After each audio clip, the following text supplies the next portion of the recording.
My sister, who teaches at University of California, Berkeley, anthropology, has just come out with a book with a law professor from Italy, who's also teaching at Berkeley, called Plunder, and the subtitle is, When the Rule of Law is Illegal. Sounds interesting? Read it. No democracy. This is a serious silent coup d'etat, NATO, NAFTA, and WTO. Okay? Look at the waste in the military budget. Eisenhower warned us about the military-industrial complex. If he was here today, he would be aghast at what the monster is turned into. It is now a military-industrial congressional media complex. And this budget is now not only out of control, not only self-expanding, but it is unauditable. It is unauditable. The General Accounting Office of Congress every year decides, is the Pentagon budget subject to audit, or is it so messed up and so unclear and so unaccountable that it is unauditable by government accountants? 10 years in a row. Unauditable. $700 billion unauditable. I mean, that's real money. The first $9 billion in Iraq, Rumsfeld couldn't account for it. Where'd it go? Too big to fall through the cracks. F-22s, which were never necessary, were opposed by people I know in the Office of Secretary of Defense as strategically unnecessary and redundant with the Joint Strike Fighter. Starts out at $40 million a plane. It's now up to $180 million. You could put it in this area. It's full of electronics. 180.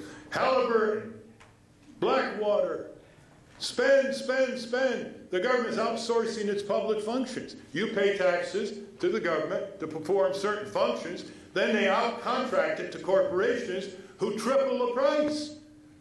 A cook in Baghdad for the U.S. Army as a corporal or sergeant, $40,000 to $45,000 a year.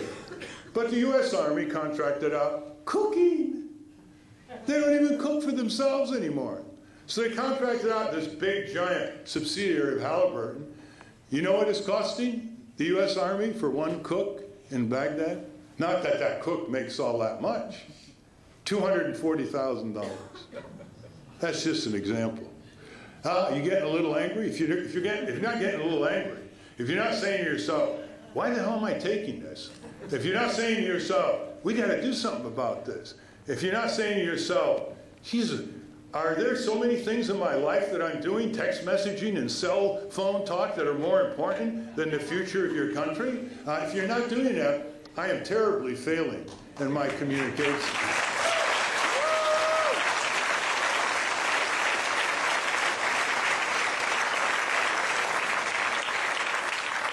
So Lockheed Martin, Boeing, General Dynamics, Grumman, they say no to squeezing the waste, fraud, and redundancy out of the military budget. They want more weapon systems. There's no end to the weapon systems they want. It's already devouring over half of our federal government's operating expenses. The military budget doesn't count Medicare and Social Security. These are insurance. Operating expenditures, all the departments and agencies. Pentagon, over 50% and growing. Because it's not a military budget. It is a Lockheed Martin budget. It is a Grumman budget. It is a General Dynamics budget. It's a budget for more and more weapons. They're not satisfied that we have enough weapons to blow up the planet 300 times and make the rubble bounce. They just want more destroyers, more Trident submarines, more bombers, more cluster bombs, more napalm. These are omnicidal corporations. They're out of control. And they control Congress by showing, hey, look at all the jobs in your district this weapon system produces. And the members of Congress don't say, don't give us this nonsense. For every $1 billion in military budget, compared to $1 billion in rebuilding the schools and the clinics and the libraries and the sewage treatment systems, to rebuilding the drinking water systems with modern technology, 3 times more jobs are created.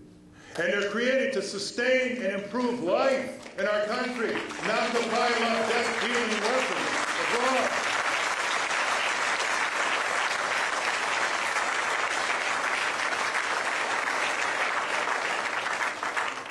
These corporations don't vote.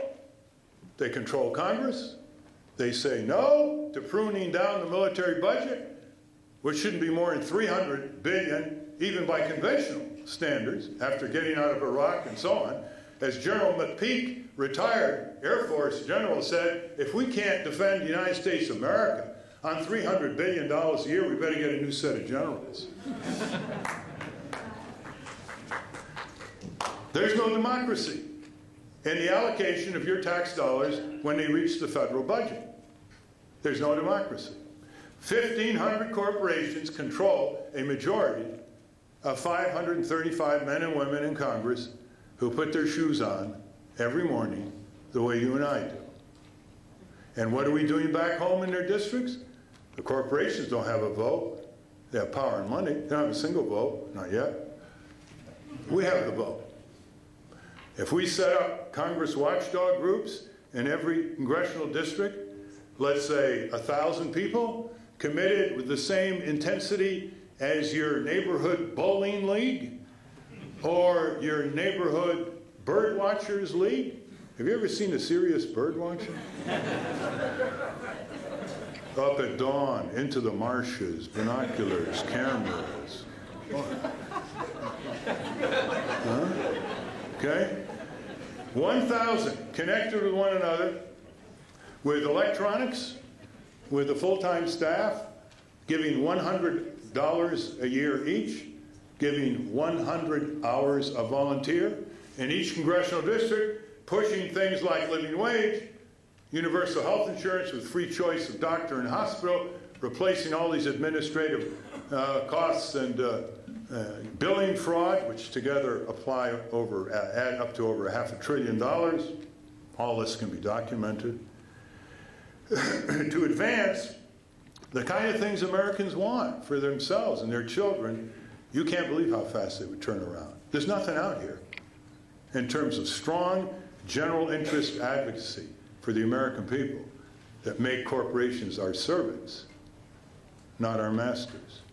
How many people would be interested in a Congress watchdog group in your congressional district pledging to raise $100 and pledging to contribute 100 volunteer hours a year? Let me get a gauge. Okay? It can be done.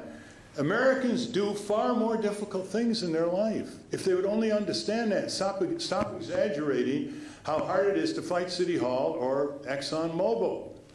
They raise children. Try that for difficulty. They have to deal with children who've been taken over by the streets. They have to deal with making ends meet and paying last month's bill, even though you have 2 jobs that don't pay very much. They have to take care of an ailing parent or grandparent. They have to get over accidents. They do far more difficult things and overcome them than forming the Congress watchdog groups to take back the 535 men and women who spent 22% of your income, for starters. If your neighbor did that, would you pay attention to your neighbor? Huh? And if you take Congress back, you turn the whole federal government around. And if you do that, a lot of things are possible, right down to the local neighborhood. Think of the confidence that people generate when they prevail in these big picture issues. Think of the contagious enthusiasm to thousands of more people